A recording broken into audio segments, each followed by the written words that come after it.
What's the focus in 16? Physical is the consumer. There's the keyword. Okay. Consumer surplus. Right, a consumer surplus relates to which function? Demand or supply? Supply. Demand. Demand. Okay, so what are they wanting you to do? They want you to draw a graph for demand. Okay, you don't have to draw the graph, but I do draw these graphs just because it's easier to interpret and understand. What do they want? They want the consumer surplus. So consumer surplus is the area under the graph. What's this point over there going to be for this graph? The demand graph is P equals 50 minus 4Q. That's going to be the y-intercept, right? What's the y-intercept in the equation? Is it 50? Correct. Okay, so that's 50. They want to know what the consumer surplus is when the price is 10. So 10 is going to be there in terms of price, and then we'll have quantity at the bottom. So they want you to work out that, the area under the graph. Right, so how do we work out the area of a triangle?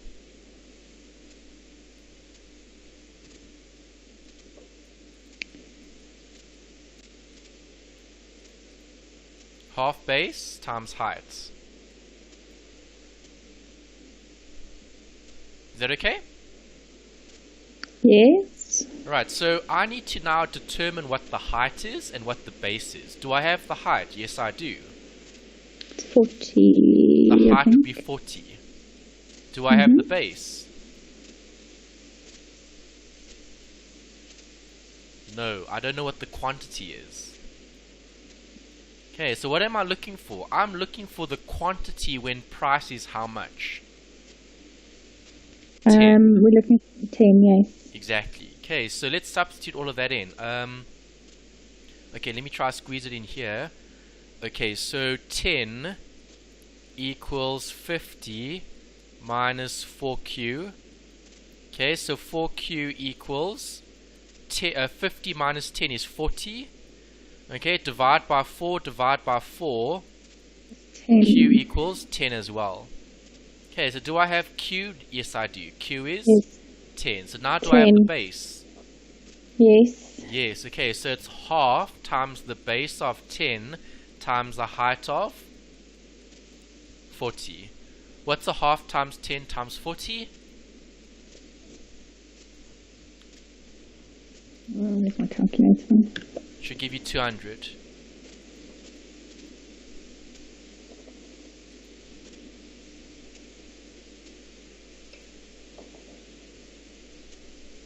Is that okay? Yeah, got it. Alright, so the key there is consumer surplus. If they talk about consumer surplus, it doesn't matter what the graph looks like, it's just the area under the graph. That's what it is. Okay, focus in the next one. What are they asking you about? Amount.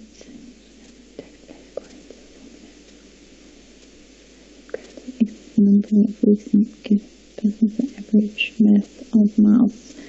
So what is the average mass of a mouse after 10 weeks? Correct. Okay, what's the equation representing? What is y representing in the equation? Y is the average mass in grams. Correct. Is that what we're working out? What is the average mass of a mouse? Yes, after 10 weeks. Yeah. So what is the 10 representing? The Number X. of weeks. Okay. Right, so all I'm going to do is substitute 10 into X, plug all of that into the equation, plug that into the equation into the calculator, and let the calculator give you an answer. So what does your calculator give you as an answer?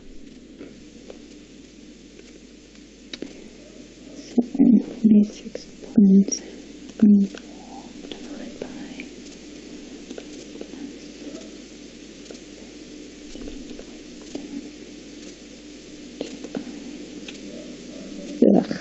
can you give me some time? Quickly. Yeah, you might need more brackets, eh? Yeah, I know, that's why I just realized. 0.596 10.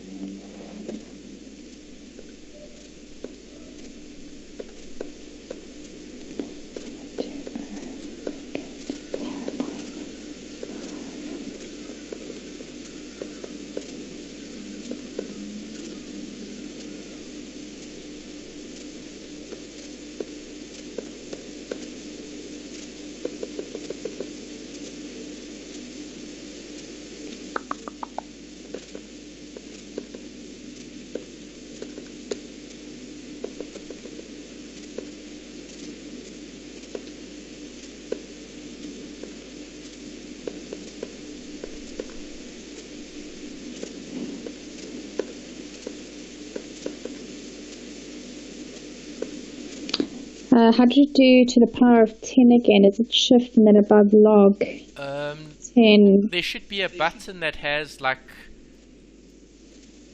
that, 10. or like this, something like that. One of the buttons should look... Oh, no, that's x to the power of 3. Okay, do I need to put up the picture again? Let me put up the picture again. Find the calculator picture again. Let's just copy that link that you sent. Where's that link? Here's that link.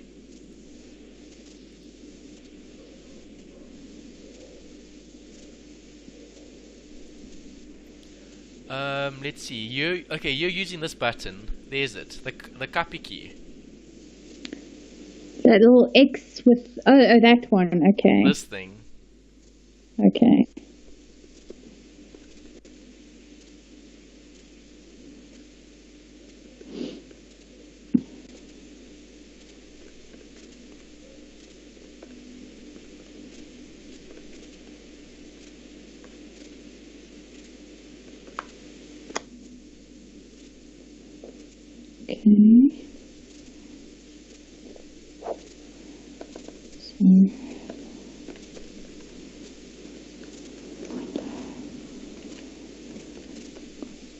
So 42.72. Correct.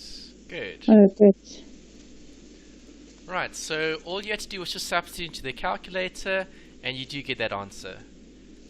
Nice. 18.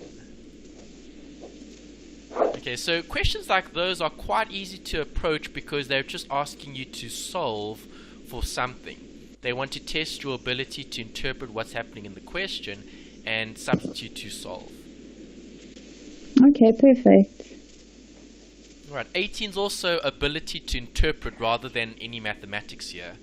Right, so all you need to do is literally pull out the values from the actual question. So here we've got a company manufacturing two products, A and B. A requires 12.5 hours of machining time, 30 minutes of finishing time. Are those units of measurement in the same unit of measurement? No, because we've got one hours is and minutes. So that's already something that you should spot, because you can't work with hours and minutes. You either work with hours or you work with minutes. Okay, so you might have to convert. Product B requires 10 hours of machining time and 1 hour of finishing time. There are 10,000 hours and 600 hours available for machining and finishing. Right, so that's quite easy to approach because now we know everything must be in what? Hours. So can I convert 30 minutes into an hour? Yes. Okay, 0.5. Then what else do they say? Well, they say severe material shortages for the two products will limit their production to a maximum of 700 units for A and 400 units for B. This is per day. Then they say X and Y are the number of units for A and B respectively. Choose the system of inequalities that describes the process. Okay, this is just interpreting the English and converting it into mathematics. Right, so do you agree? If I've got two products, I've got product A and product B. A we know is X. We spoke about 12.5 hours of machine time and 0.5 hours of finishing. Then we read something for B which sounded something like this: 10 hours of machine time, 1 hour of finishing. Yes. Then they told us that the machine time and the finishing time amounted to 10,000 hours and 600 hours respectively. Okay, that's the machine time, that's the finishing time. Then we also know that production of A must be less than 700 or equal to 700, and production of B must be less than or equal to 400. Okay, that's what I've read from the question. So if I'm looking at X, what is X representing? The number of product A's that I'm creating. Do you agree? Okay. Okay, so can I create... Sorry, question? So we're saying, so we're saying the number, what A is less or equal to 700 less than or equal units. to 700 units. Okay. Okay, but can you have negative units? When less than negative units, or? Can you have a negative unit? Can you have minus units? No, so it must be bigger than 0, right? The units must be bigger than 0. You can't have negative 0 or negative numbers. 0 is the smallest number you can get. Okay. Okay, so X is the number of units that I'm producing in terms of product A. The number of units of X must be between 0 and 700. 100. Between 0 and 400 for Y. Okay. Right, then what are we going to do with the machine time? Well, how much machine time does X use? 12.5. And Y? 10. 10. So if I add 12.5X plus 10Y, it needs to be less than 10,000 hours. Less than or equal to. Okay, so machine time is 10,000 hours. Okay. 12.5x plus 10y must be less than or equal to 10,000 hours. Okay. Okay, and then you do the same thing with the finishing. Each product takes 0.5 hours for X and 1 hour for Y. X plus Y must be less than or equal to 600. 600 for the finishing time. Right, so those are the systems of inequalities that you've got. Which option's correct? So 10y must be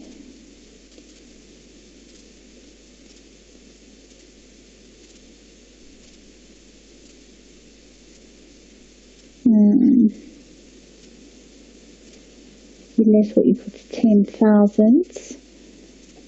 So those are all correct.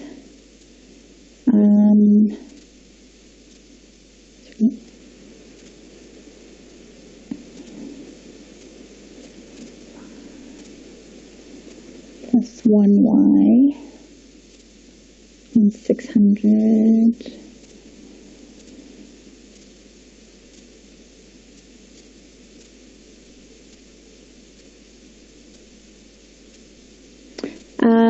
Option 1. Correct.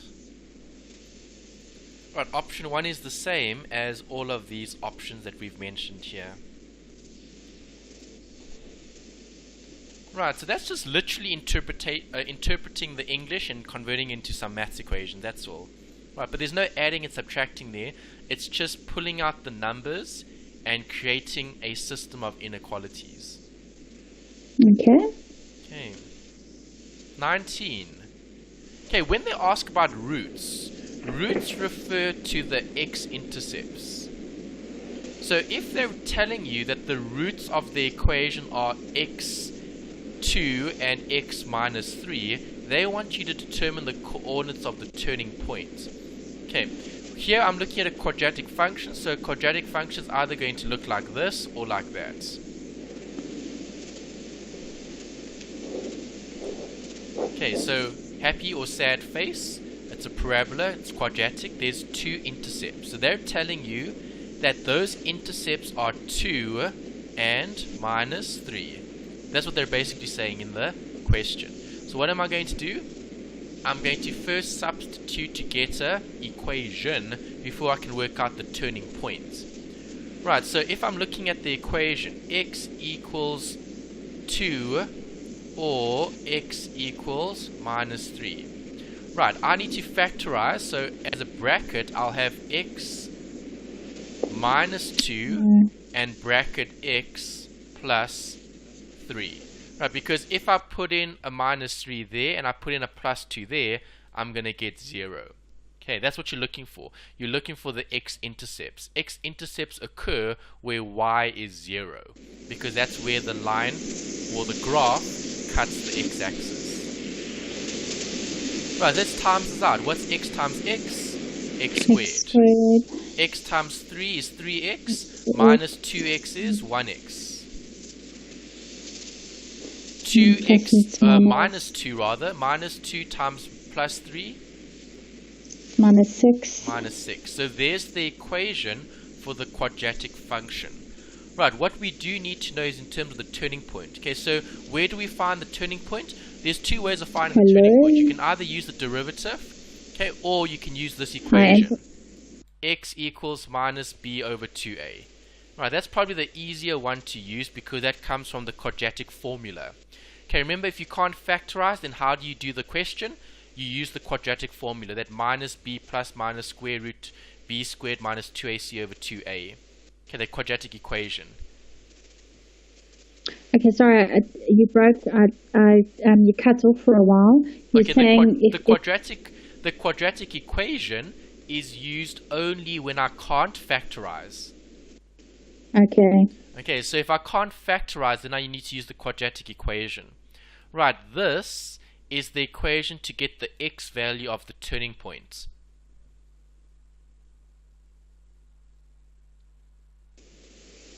Okay, x equals minus b over 2a is how I get the turning points. Okay. That's what I'm looking for. I'm looking for the turning points. Right, so to find the turning point, all I need is the b value and the a value. What's your b value and a value here? Okay, I actually can't remember. Okay, so it's ax squared plus bx plus c.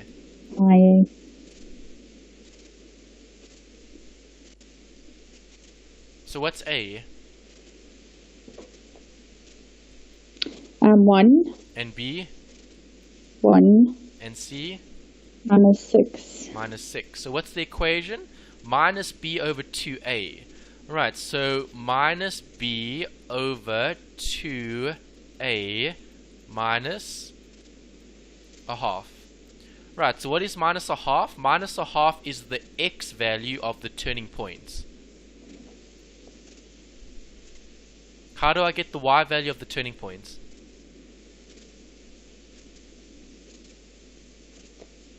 Mx plus c? No, substitute back into the equation. Oh. Okay, so I'm going to have minus a half squared plus minus a half minus 6. If you type that into the calculator, what does that give you? Minus a half squared plus minus a half minus 6.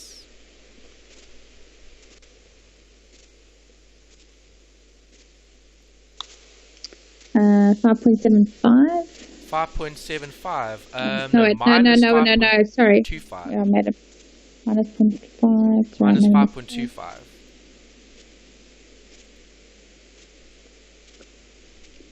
That's why. You say plus 6. Minus 6. Minus 6.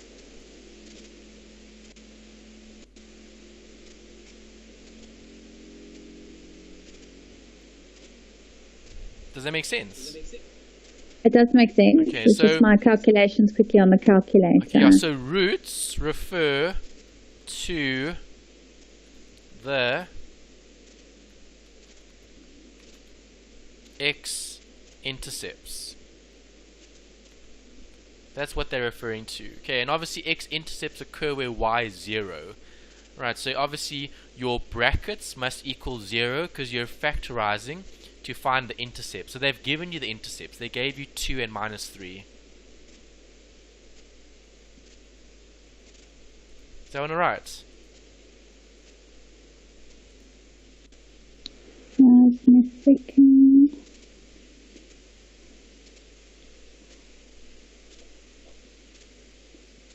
Got it, yes.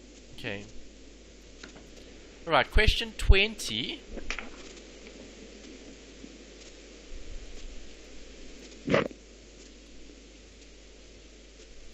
The demand function of a firm is Q equals that, where P and Q represent price and quantity. At what value of P is marginal revenue equal to 0? Okay, this is the first question where they're testing derivatives because they've given you that. Marginal revenue. Right, so what is marginal revenue? Marginal revenue is like marginal cost. You also talk about that in economics. Okay, marginal cost of an item, marginal utility, all of that. Okay, obviously here we're looking at marginal from a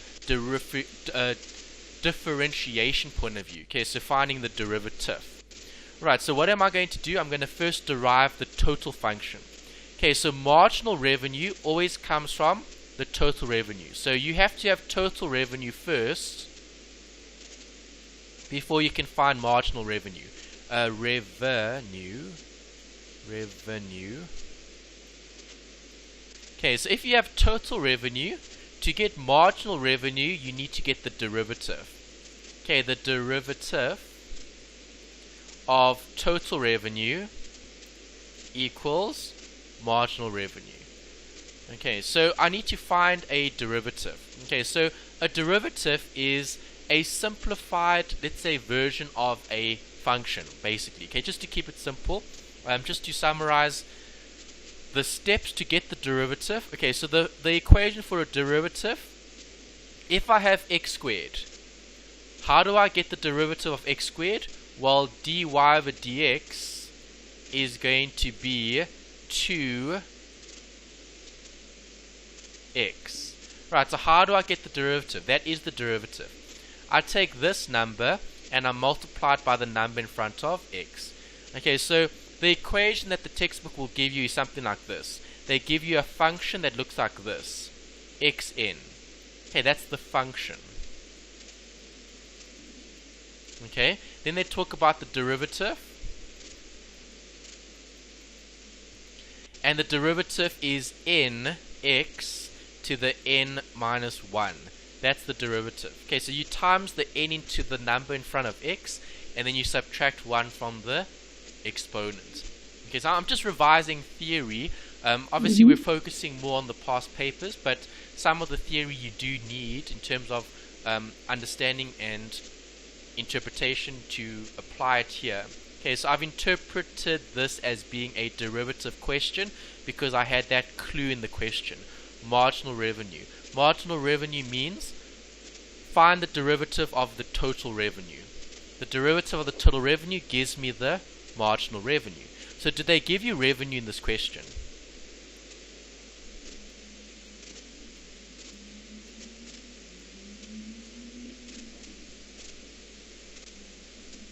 Is revenue given in the question?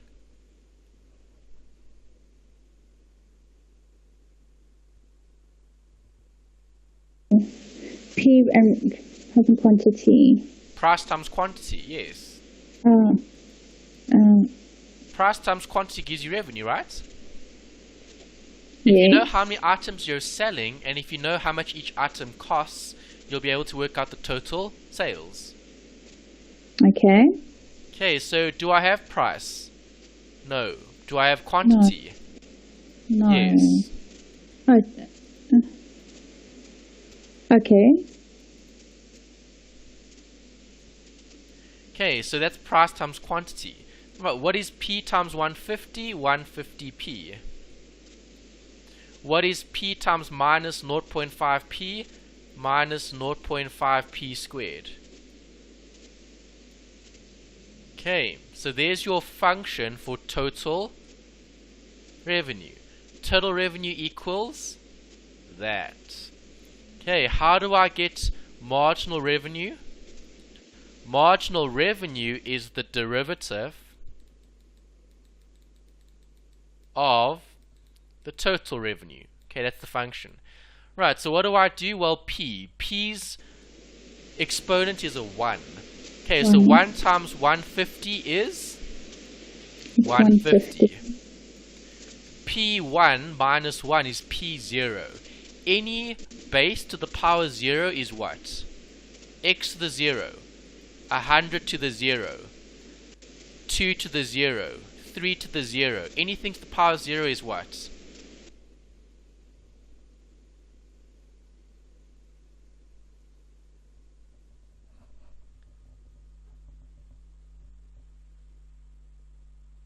Anything to the power 0 is how much? 1. 1. Okay, so all of that equals 1. So I don't write down the 1. Then 2 times a half is how much? It's 1. 1, so minus 1. Then P, 2 minus 1 is? It's 1. 1. Okay, so the derivative in terms of marginal revenue is 150 minus P. Okay, 2 minus 1 is 1. We don't write 1s in front of our numbers, okay, or in front of our variables rather, and that's what you get. Okay, so there's the marginal revenue function. What did the question want? They said at what value of P is marginal revenue equal to 0? Okay, so this must be 0. So P is 150. There's the answer.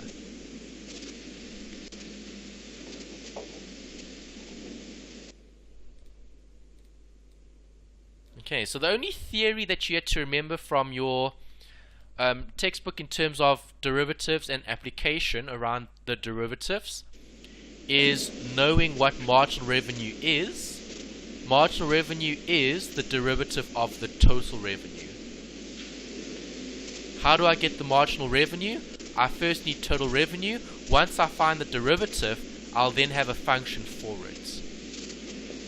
Okay, so that's my total revenue. Marginal revenue was 150 minus P. 0 equals 150 minus P. P equals 150.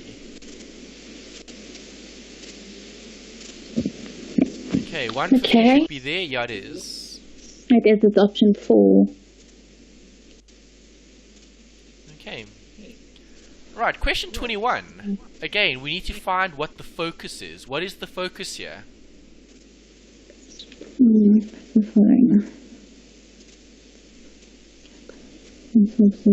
is the equation for total revenue, total cost, and profit function? Okay, how do I get total revenue?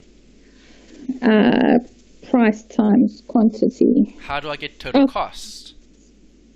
Total revenue minus... No, total costs. How do I get total cost? Yes.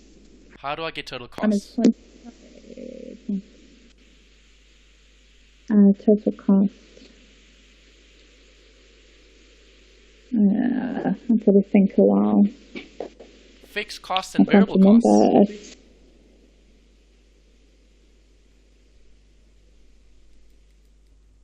Right? All your costs. Total revenue is your price times your quantity. Hello? Total revenue is your price times your quantity. Total cost is fixed cost. Fixed cost plus variable. Okay, all your costs. Plus variable cost. Yes, fixed plus variable. Yes. How do you get profit? Total revenue minus total cost. Exactly. Okay, profit they normally show with the pi sign. Okay, so total revenue minus total costs. Okay, profit equals total revenue minus total costs. Right, so I need to interpret the information and then pull out the correct equations. Okay, so what's the total revenue equation? Well, what's my price?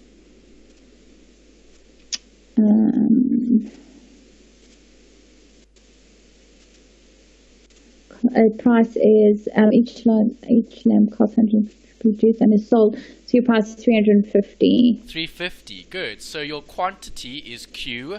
So your first equation is going to be that. Okay. What's total cost? What's fixed plus variable? What are your fixed costs? Your fixed cost, 150. No, fixed costs. 10,000 Yes, per variable week. costs.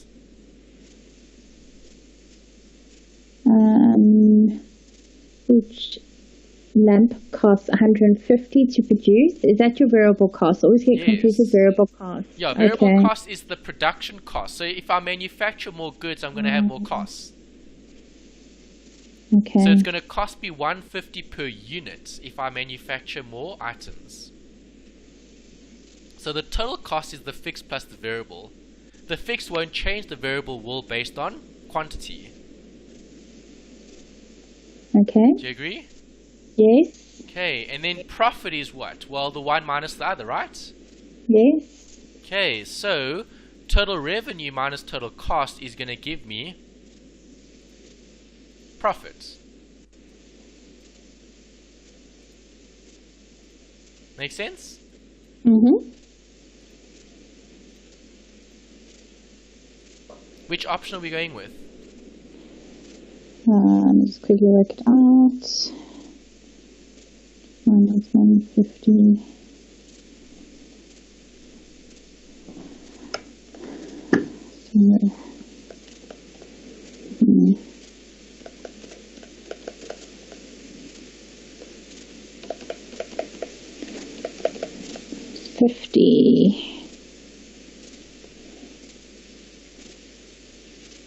You don't have to work out Oh, anything. sorry, I'm busy calculating. I think it's getting a bit too late. Oh, okay, you calculated number 22 then. You said 50, that's I was right. busy, yeah, so I got our profit. Okay. Oh, did you get 50? No, 50 is a different answer for a different question, but not profit though. So what is the equation for total revenue, total cost, and profit? Yeah, so we've there's got total revenue, there's total cost, 35Q. and profit is that. Yes, so it's going to be, hold on, 150. Option 1, right? Yes.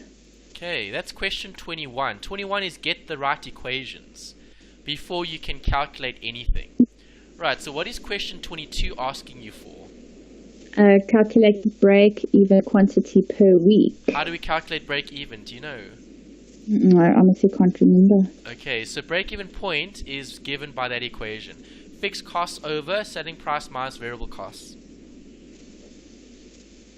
Okay, so now I need to substitute and solve. Do I know what the fixed costs are? Yes. Do I know what the selling price is? Yes. And the cost, and not the cost, sorry, the variable costs? We've got that as well, yes. Okay, so how many units do we then have? Okay, you said 50 earlier. That's why I thought you were working that out. No. Selling price. 150.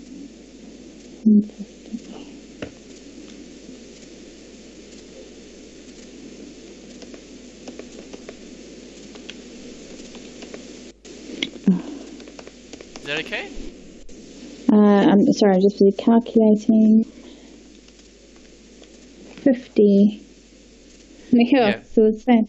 Yeah, so that's it. 50. Okay, so and what that's option happens 2. if they asked you for break-even point in rands? What would you do?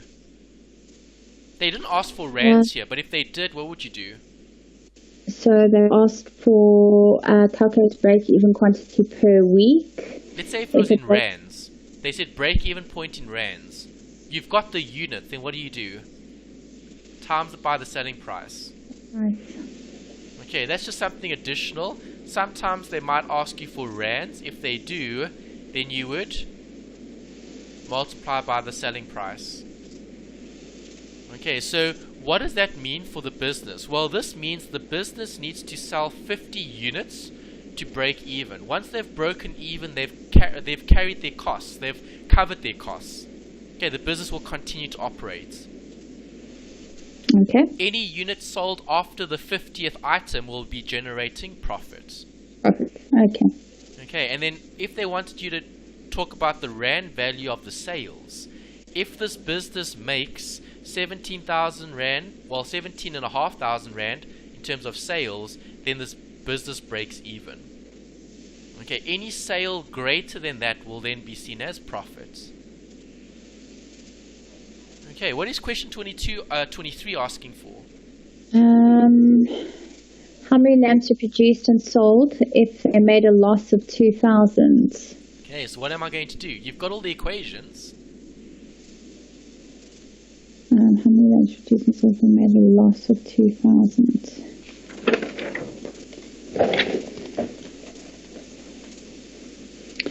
So we've got the break-even point. Okay, which equation are you going to use? I honestly can't think anymore at all. Okay, well, if they're talking about a loss, what does the loss relate to?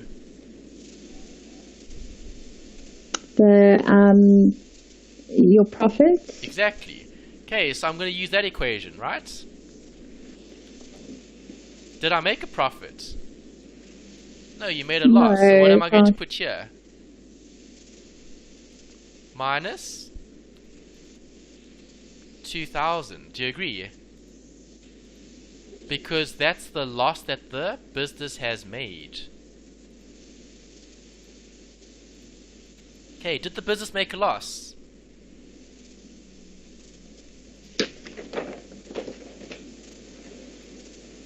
Yes, so if the business made a loss, what am I going to do? Solve for the quantity. Are you still there? I am. Okay. Sorry, I'm looking at the minus 2,000. Okay. Alright, so 2,000 is the loss that this business has generated, meaning there's no profit. It doesn't matter what figure I put into this equation. This equation gives me an indication of quantity in relation to its profit or loss. Okay, so obviously there's no profit here, it's a loss. So it's a minus 2,000 equal to 200Q minus 10,000. Then it's a simple arithmetic, or let's say problem solving in terms of equations. Take everything to one side. So I took the numbers to the left and I left the Q on the right, and I solved for quantity and I got 40. Right, so what does that mean? This means that if the business sells 40 units, they make a loss of 2,000. 2,000.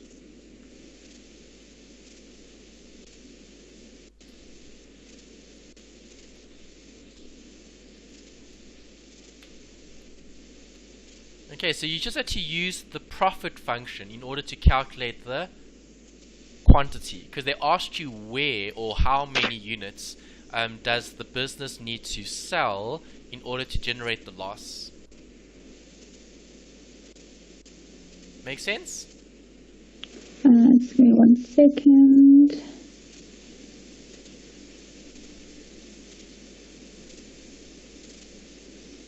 So you've got, okay, so that's the loss.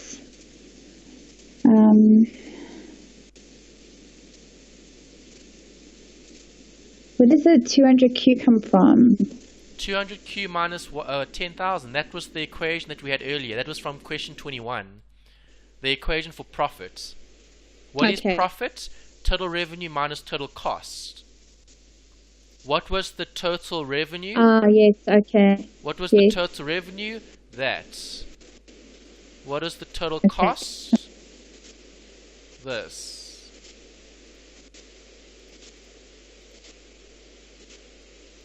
Revenue minus cost gives you profit.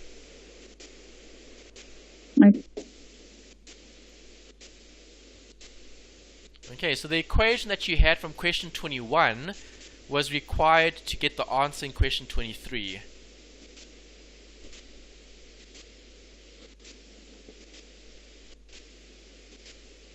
Okay.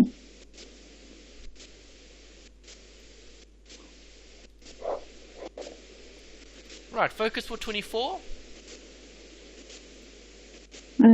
Let's see, 24.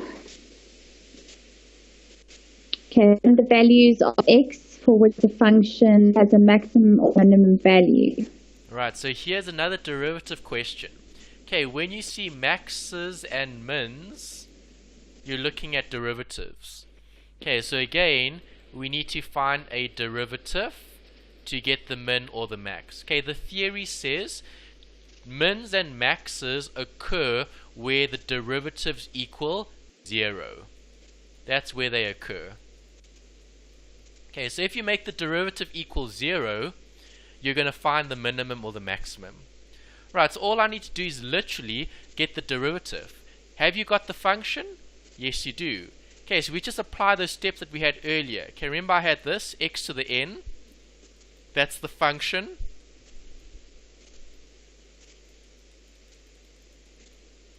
To get the derivative, it's going to be n x to the n minus 1. Right, so let's apply that to this question. Okay, derivatives, when you have a function f of x, the derivative is denoted by f dashed x. Okay, so the exponent here is 3. What's 3 times minus 2? 2 is minus 6. Minus 6. What's 3 minus 1? It's going to be 2. 2. There's the derivative for the first term. Then we have 18x. Yes, and then just minus 12. correct. There's the derivative. There you go, you've got it. Okay, what did the question ask for though? The maximum The values of value x. of x. So what must I do to the derivative? Make it equal to 0. Right, because the min and max will occur where the derivative is 0. Okay, so do I or can I factorize this? Possibly. Okay, can I take out a 6 here?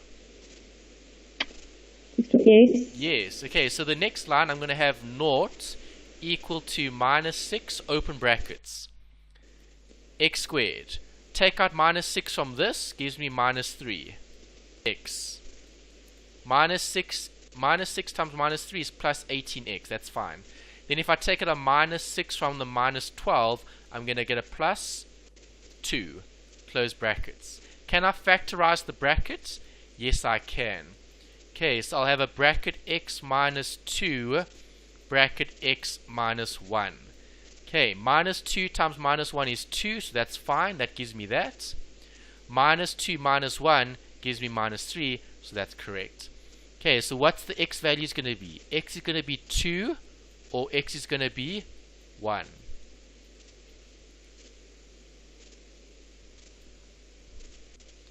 Right, so you're solving for the derivative, then you make the derivative equal 0, then you factorize and solve for x, and I get 2 and 1. Is 2 and 1 there? Yes, option 1. Okay.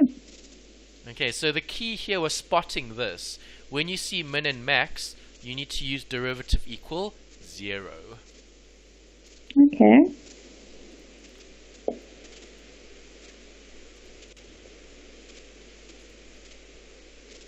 Right, number 25. Okay, that's easy. What are we going to do? No, total revenue is giving me what is the marginal revenue We saw it when earlier. I know, that's what I'm saying. No, I can't think right now. It's a total Okay, so revenue. total revenue, to get marginal revenue, I do what?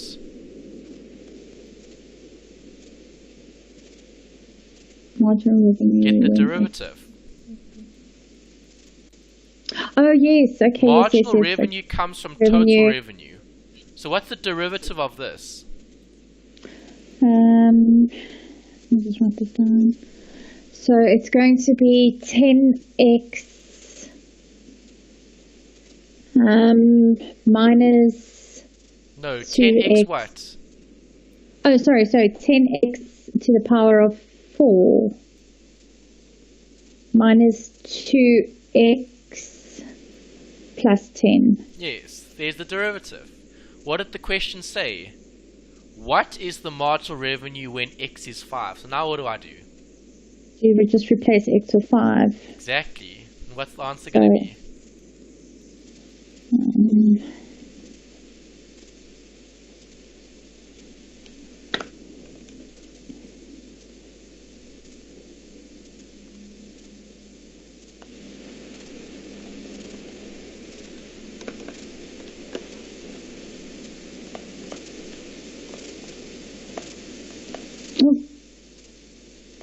6250.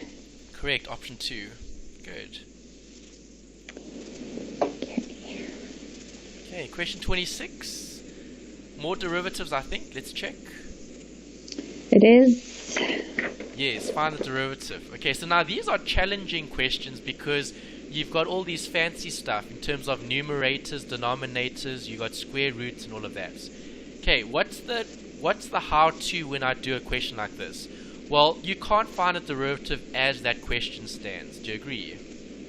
Yes. So what must I do? I first need to simplify what's in the bracket to get something that I can actually derive. Okay, so if I have terms over a common denominator, can I write them separately? Yes. Yes, I can. Okay, so d over dx is going to be equal to x squared over. Can I write x or root x as something different? Yes. What was it? X. You can take it. Is it 1 over x? 1 over 2. Okay, 1 because over remember 2. there's an invisible 2 out there. Oh, yes. Okay, so this is the same as that. Okay, then I've got what? Plus x over x to the 1 over 2. Right, do I like those two terms? No, because I still need to make them simpler. Okay, so let's keep it really simple and take it one step further. When I have this, okay, let me recap theory that you would have covered before.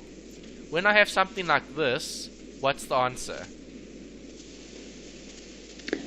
Don't you multiply? Oh, no, wait, you minus. So it's x to the power of 5 minus 2. Correct. Okay, so when you have this and you have divide, you're subtracting exponents, right? Yes. Okay, so in this question, what's 2 minus a half? 2 minus a half is 1.5. 1.5. Okay, what's 1 minus a half? A half. A half. Okay, now looking at these things, can I derive those things? Very easily. Yes. Okay, so what do I do with this? I multiply by the number in front of x. So what's the derivative going to be? Well, 1.5 x. What's 1.5 minus 1? 1.5. A half. Plus, what's a half times 1? A half. X. What's a half minus 1? Minus a half. Minus a half. Okay, there we go. Now we need to just write this nicely. Okay, so I can write this as 3 over 2. I can write that as x to the half, which is fine. Or I can write it like this. Either or, doesn't matter. Okay, plus. Then I'll have 1 over 2. Oh, but this is in a half. So then I'll have 1 here. I'll have 2 there. X to the half like that. Or I could write it like this. Root x. Okay, so either this option or that option or one of the options should be there. Which option is there? Sorry, plus. 3 over 2x plus a half x. No. It has to be A or B.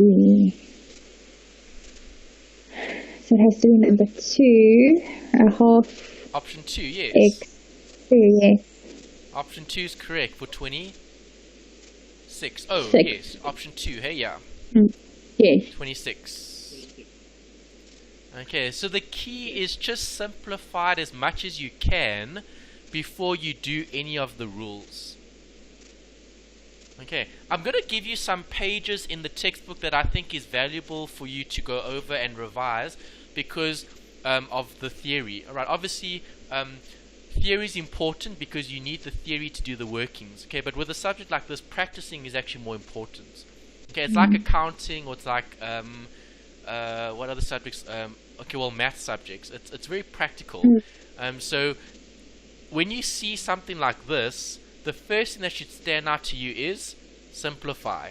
get rid of all of these root signs and all of that to find something simple. If they gave you that, that's so easy to derive. Yes. But looking at this, that's a pain to derive because you don't know what to do. Okay, Yes. so just keep it simple. It's over a common denominator, so you can split the terms. If I split the terms, I can then simplify. Once I've simplified, I can easily derive that, and I can easily derive that. And then I got those two answers. Is that okay? Perfect. Right, so now we've got some integration. Okay, so what is integration? It's the opposite of derivatives. Okay, just a note here. Integration is the opposite of differentiation. That's what they call it, differentiation. Okay, so what we've been doing so far is finding the derivatives. Okay, so when I go back up to the top here, just to relate this to something that we've covered. Okay, this was the function. Okay, and this, where is it? This was the derivative. Okay, so when look at integration, we're starting here at the bottom. We're starting with the derivative and we're trying to get back to the function. That's what we're doing. Okay. Okay, so it's doing the same thing, Opposite. but the opposite thing. Okay, so I want to show you some examples. Okay, so just to give you a little bit of theory, I'm going to write derivative here, and I'm going to write function here. Okay, so the function is x squared. Okay, so when I go from function to derivative, okay, and then derivative to function,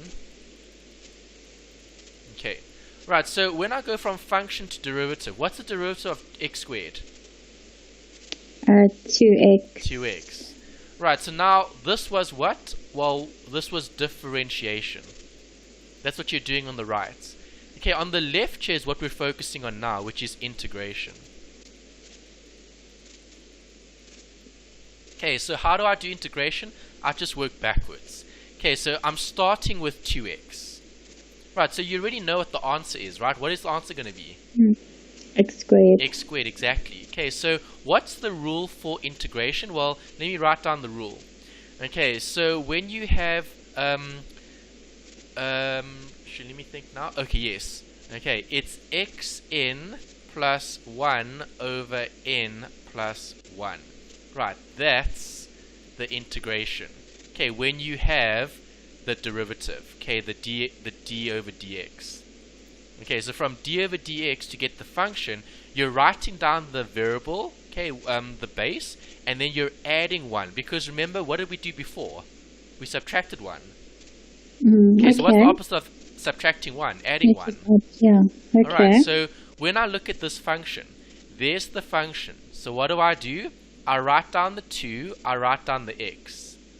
Okay, what does the rule say? I write down the n. What was the n? The n was 1.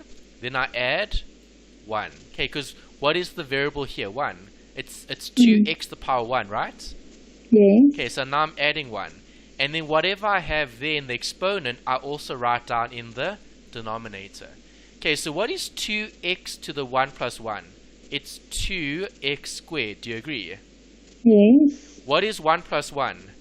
It's 2. 2. Can I cancel the 2's? Yes. What do I get? What do I land up with? X squared. There's Okay. it.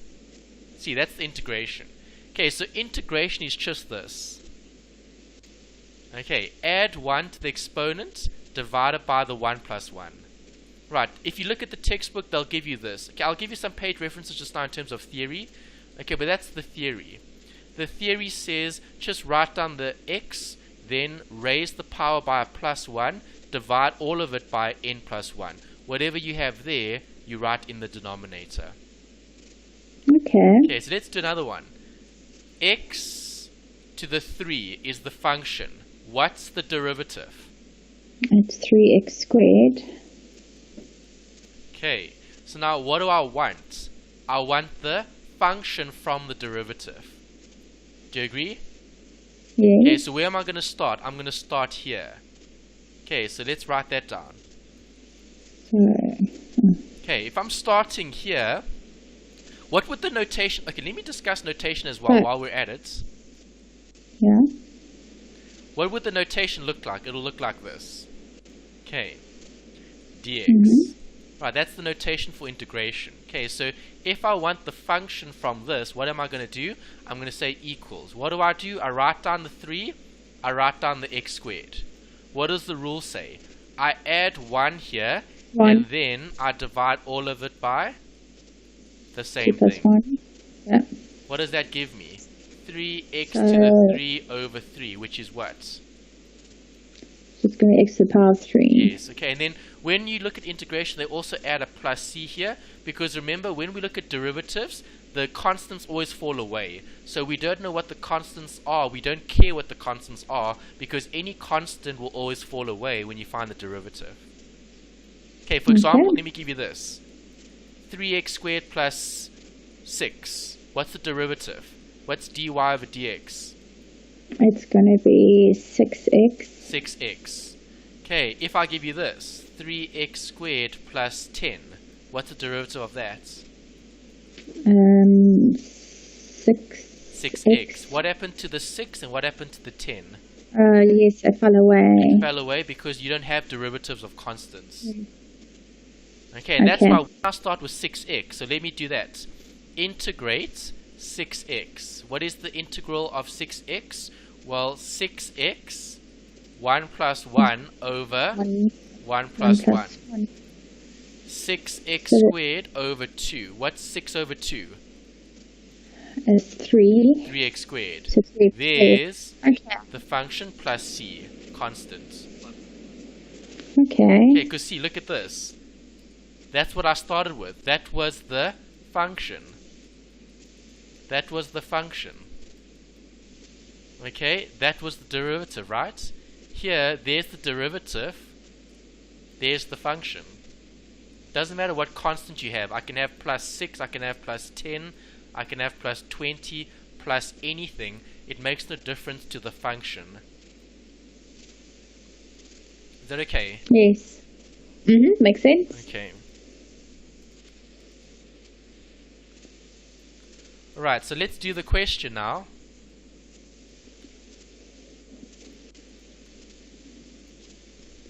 We are on 27, right? So we do just 26. Yes. Okay, yeah, 27. Yeah, we're done. Okay, so yeah, so this is the first integration question here. We're looking at the integral of that derivative. Right, what's over there is the derivative. Do I like what I see? No. No, I don't. I need to get rid of all the brackets and I need to make this look nicer. Okay, so how can I get rid of those root signs? Well, easy. Just write the exponents. Okay, a half, and then plus x 3 over 3 dx. Happy with the first step? Yes. Okay, do I like what I see? No, because I can still do more. Times out. What's a half? What's x to the half times x to the half? X to the half times x to the half. Where do we have two halves though? There's a half outside the bracket. Oh, that half. Oh, sorry. Yes, okay. So a half times a half is 1. Okay. So x. We don't write ones. You can write it if you want to. Oh, sorry. It's a quarter. It's a quarter. No, a half. Okay, what do I do when I have this?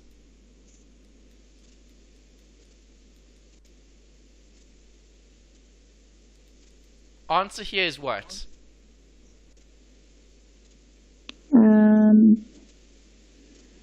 You're timesing it, so would it be x to the power of 16? No, that's when I have this. Sorry. There's yes, x to 16. What's the answer for that one? Oh, so you're adding those There two. we go. 8 plus 2. So it's 10, okay. So now what So do we've I got do a half here? because a half is a 1. Yes, it's a 1, not a quarter.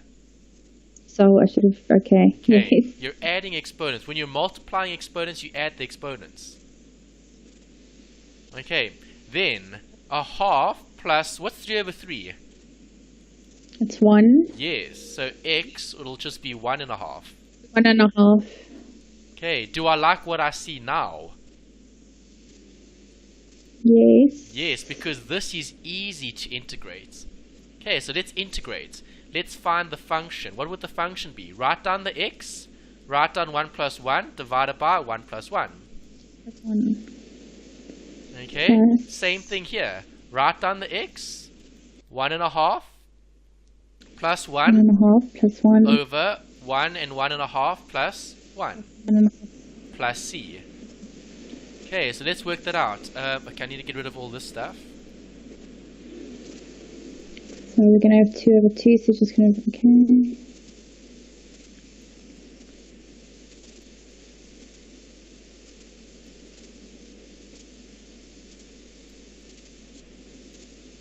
Okay, so I've got x to the 2 over 2 plus.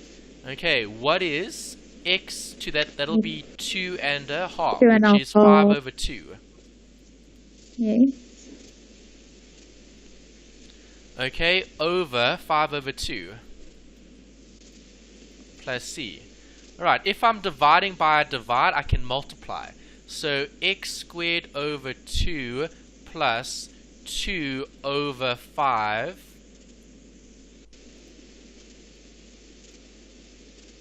x to the 5 over 2 plus c. Okay, is that option there?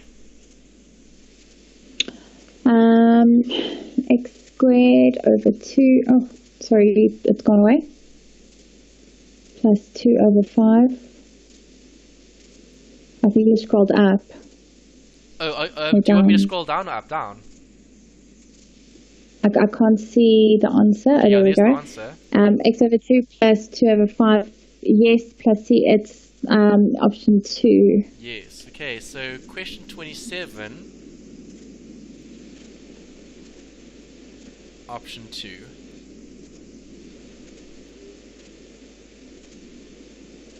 Okay, let's go back. Okay, let's delete all of this. Let's continue with the next one. More integration. Okay, so working backwards basically. Okay, yeah, 27 we've done. Okay, there we go. 28. Okay, no more writing. Great. Alright, so 28 is asking you to find the definite integral. Okay, a definite integral means this, a number at the end as an answer. Okay, but obviously to get the definite integral, you first need the integral, okay, which is basically the function. Right, so how do I get the function? First, I need to integrate what's in the bracket. Okay, so let's do that. F of minus 2x plus 3. Okay, dx. Right, so the function is going to be, write down the minus 2x. What do I do? 1 plus 1 over 1 plus 1. Okay, 3 is a nice easy one because I just add an x. Okay, because remember, what's the derivative of 3x? 3. So if I work backwards, I just add an x. Okay, yes. Okay, you're just moving backwards or forwards depending on what you want. Okay, so I want the function, I don't want the derivative. Obviously, the function to get 3 must have 3x. Because if that's the function, what's the derivative of 3x? 3. Yes. Right, so there's your integral. Plus c. Don't forget the plus c. Right, so what do I have? Minus 2x squared over 2 plus 3x plus c. Can I cancel the 2's? Yes. Yes. So minus. Okay, so now you've got the function. Right, when you look at that's a definite integral. Okay, a definite integral is basically when you have a straight line. Okay, so remember, all of this comes from graphs. Okay, so when I have a line that looks like this, what am I doing? I'm looking at the area under the graph between 2 points. What are the 2 points? The one point is minus 1. What's the other point? 2. Okay, so you're basically trying to work out that. The area under the graph from -1, which is in the bottom there, to 2. That's what the notation says. Okay, so -1 to 2. Right, so how do you work out the definite integral? You substitute 2 in, and you substitute -1 in. Right, so what do you have here? I've got the function. There's the function. Okay, so what is f of 2? It'll be -2 squared plus 3 brackets 2 plus c. What does that give me? 2 squared is 4, -4, plus 6 plus c, 2 plus c. Do you agree? Yes. Okay, then f of -1. -1.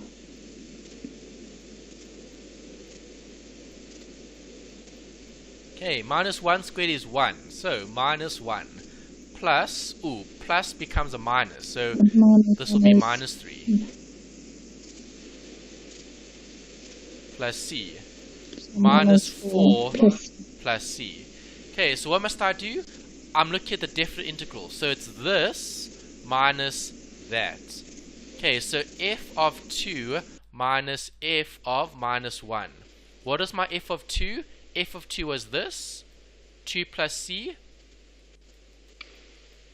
Hello? Minus, my f of -1 is -4 plus c. Hello? Hi, Anthony.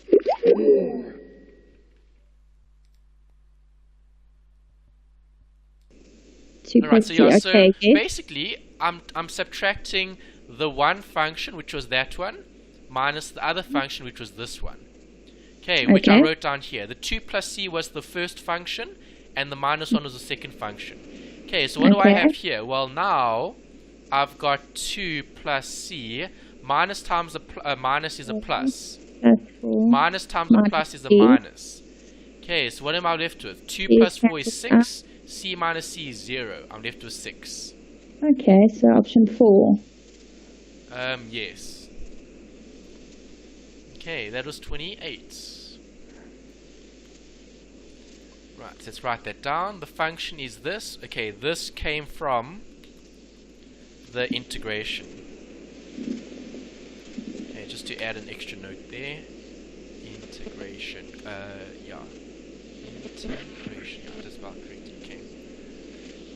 Right, number 19. Oh, not 19. 29. Okay, save that. Okay, what's the focus here in this question? Just one. Determine the maximum value of the profit functions. They've given you a system of inequalities, right? Yes. Okay, you're never going to have to draw graphs. They'll either give you graphs or they'll give you options with graphs. You just need to interpret and understand what's happening. Okay, so what is this question asking you for? In the graph is drawn and the feasible region on the set shaded in grey. Determine the maximum value of the profit function. Exactly, they want the maximum profits. Okay, so how do I get maximum profit? They've given me an equation. Z equals 18x plus 12y, right? Yes. That's the function. Right, so in order to get a maximum, what is the maximum representing? Bigger or smaller values? I assume bigger. The bigger values. Okay, so if you look at the graph, where are your bigger values? If this is the feasible region. Feasible region means where the options could lie. So everything above 0. Everything above 0, exactly. So here's an option, so point S. Here's the option, point Q. And here's an option, point R. Okay, those are feasible regions. Those are the edges of the graph. Right, so we need to test these points. Let's test S. Okay, how do I get the maximum? Maximum is 18x plus 12y. Okay, so what is my x here? 0. What is my y here? 10. What is 0 times 18? 0. What is 12 times 10? 120. 20. Okay, so there's my one answer. Right, let's test Q. What is Q's value? Q is 5 and 4. Right, so 18 Oh x no, it's is breaking 4. up again. Hello? Yeah, x. Hello? Oh, there you are. X is 4. Y is 5. Okay, I'm looking at Q. Okay, sorry, it just broke up a while, so let me just quickly catch up. So you've got yes, that makes sense, okay. Okay, so I'm working out the maximum values for all of those points toward the end of the feasible region, because the maximums will occur on the edges. Okay, and your answer is 132. Yes. Is this 132? Yes. Okay, fine. And then the last one, R. R, what are the values for R? It's 4 and 0. Okay, so 18 times 4 plus 12 times 0. 18 times 4 is how much? 72. Oh. Yes. Okay, so those are the different points. Okay, so let me write all of those down. There's it. Okay, so at point S, at point Q, at point R, which is the biggest amount? 132. Yes, 132 Q. Oh, okay, and there we go, and that's option 2. Yes. Okay, makes sense. Yes. Right, yeah. So this paper was nice, and the reason why I wanted to do this paper is because they gave you quite a lot of these graph questions. Okay, if you looked at October, November, and May, June 2016, there weren't as many graph questions, and the graph questions that they did give, they didn't shade in the stuff properly. So you didn't actually know what feasible region you had, which is a bit problematic. Obviously, on the actual question papers that they would have given you, you probably did have the right feasible region. But I think when they uploaded the past papers from the originals, I don't think the scanner scanned in the feasible region properly, so you can't actually see what's being highlighted. Here you can see nicely what's being highlighted. Okay. And is it very similar formats? I haven't looked at them. I'm gonna send the other past papers to you, so you have some extra ones that you can reference. Okay, I've got a few. Yeah, I'm not going to send the past papers, I'm going to send the answers. You can download the question papers from MAYJUNE, so they're all on there, yeah. Yes. Okay, I'm just going to send through all my workings. Okay, for the others that you can have a look at for working purposes. Okay. Okay, perfect. Right, so 30. Sorry, what's wrong? I said it's the last question. Yes, it is the last question. Are you tired? Yes. Yeah, okay, we're almost there. Last one. Okay, so question 30. Which set of graphs represents the functions? Right. Nice question. Why? It's interpretation. Okay, so you need to understand what the graphs are saying. Okay, what do I need? I need the equation for a parabola, ax squared plus bx plus c. Right, what does the A tell me about the graph? Well, if it's a plus, the graph does this. It's happy. If it's a minus, the graph does that. It's sad. Okay, so if I look at graph A, happy or sad? It should be happy. Well, I need to rearrange the equation. Oh, sorry. Oh, okay. Okay, I need to rearrange the equation. Because what is the equation format? It's y equals ax squared plus bx plus c. Is this in the right format? No, it should be x squared. X squared plus what? Plus y minus 2 X squared 0. plus 2. X squared plus 2, that's all. Oh, okay. Okay, so I think let me write down all of them. Alright, so I'm just rewriting all the equations in the correct formats. What format? So write the equations in the format y equals ax squared plus bx plus c. Okay, so that's what I did. I did that for all of them. Okay, so is graph A happy or sad? Sad. Happy. It's positive. Oh wait, x sorry. squared. I'm looking at the yes. Okay, so if happy. it's positive Yes. x squared, okay, it's happy, so it's sloping that direction. What does the c represent? Y-intercept. Make sense? Yes. Okay, so where is graph A?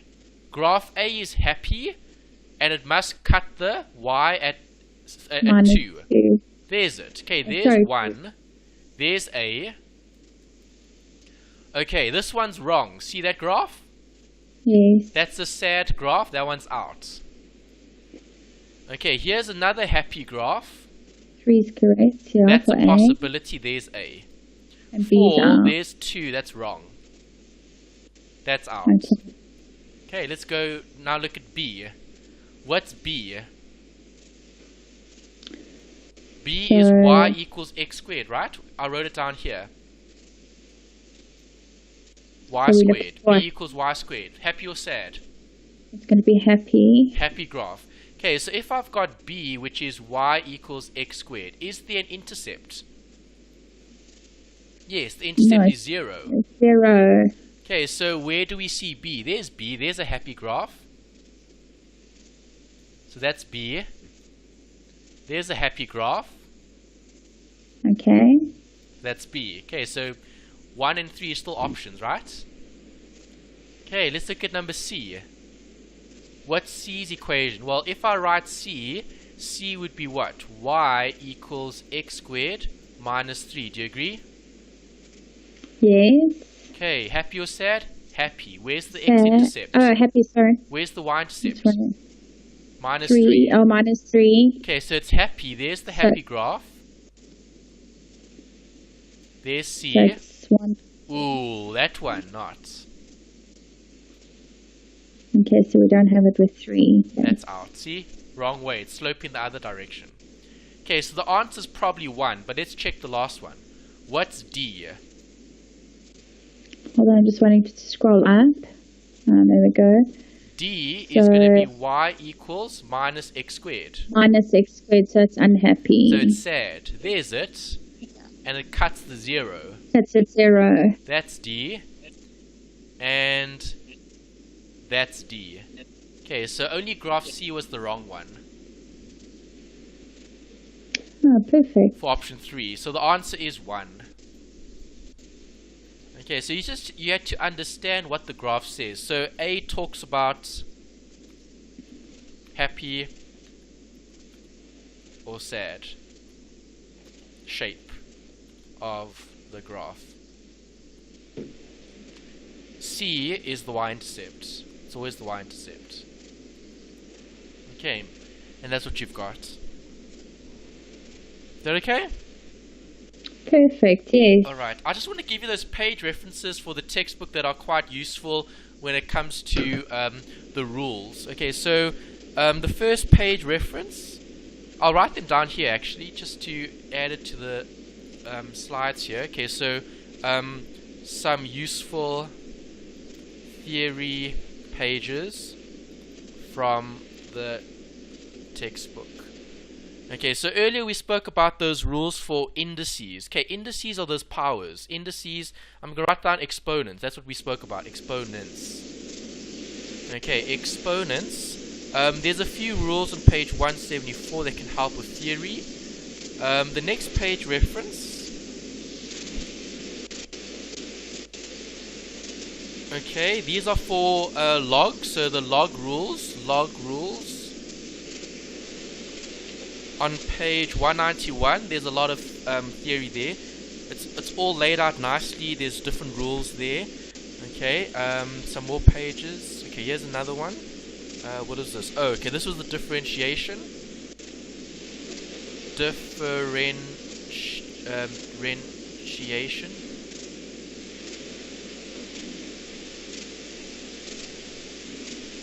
Page 335 rules. Okay, there's more rules on that page, and then there's also rules on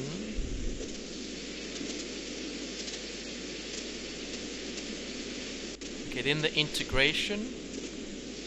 437 is also quite good, integration.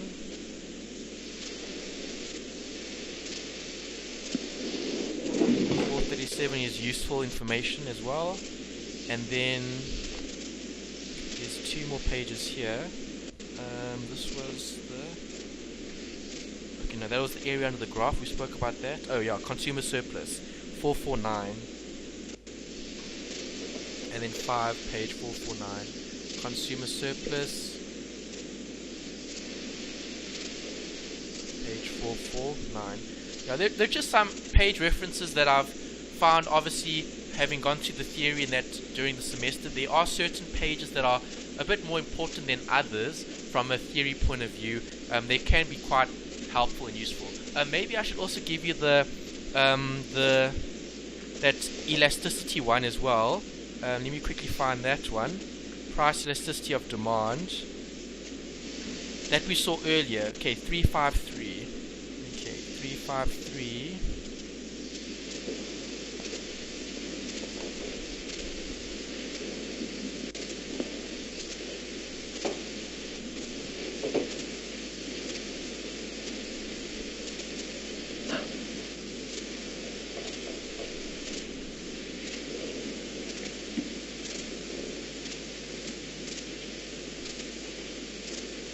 You can also look at 352. I think 352 might be better. Let's just check which one was that. Yeah, I think 3480 is actually probably 3480 is useful. Elasticity and the derivative. Yeah, that gives you a bit of the note about what we spoke about with that P over A. Okay, but there are a few other equations there. Let's just see if there's a summary page at the end of this chapter that might be easier to reference for you. Yeah, there is a summary here. Do they give it to you here? Okay, no, they don't. They talk about the other functions. They don't talk about the price elasticity specifically. Yeah, so I'll probably refer to that page 348, price elasticity. Price elasticity.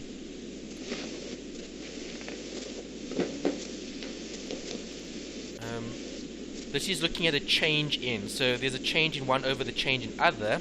And then that other equation we saw earlier, which was looking at the demand and the supply, that was the arc price elasticity. That's also something that I've seen them test before. Let me just give you that reference. Arc price elasticity. Arc price elasticity of demand, page 90 and 98. Let's check that page. Page 90, 98. Okay, page 90. Okay, yeah, there's 90, the arc price elasticity of demand. Okay, that's probably a better page actually, because they've also got the normal price elasticity. Yeah, that's actually better. Okay, so let's rather reference 90, 89. 89 and 90 are good pages. You can see the equation there at the bottom. P over P minus A. I'm looking at volume. What volume is this? 4th edition. Okay, yeah, sometimes the page numbers are slightly different depending on what textbook you're using. I'm using the 4th edition. I think that is the one that they're prescribing for this module. I could be wrong. I'm not too sure. I think the 4th is the latest. Yeah, it probably is. Okay, but yeah, so if you've got the textbook, just reference some of those pages. They are quite useful. It does take a bit of time and practice to get better at doing the maths, but as I said, you need how many questions to pass? 15. 15 questions. So trying to find 15 out of 30 questions shouldn't be too bad. I think it's the first 15. Possibly. Okay, but derivatives are actually quite easy as well. I mean, marginal revenue, it's just practice, marginal anything, finding practice. A derivative isn't difficult. I mean, you were finding derivatives earlier, and that was quite simple to do. Hello. Oh, hello. Quickly? Oh, here we go. Yeah. So yeah, finding derivatives are also quite easy to do. So I would also consider those as being maybe a bit easier to do. Okay, so you just need 15 questions. 15 out of 30 passes you. Well, I'm going to go through this paper again by myself and see how it goes. And then we've got another session, unfortunately, on Thursday. It seems quite soon, I didn't realise. Yeah, well, I'll send you everything tonight. I'm going to do it afterwards. I'll obviously upload the videos as well. YouTube will send you a direct link. I'm going to send it to your Gmail account, and then you can access it directly there to watch the video for today with all the workings. But then I'll send the other separate Excel spreadsheets with other answers that you can use just to prepare. Oh, wonderful.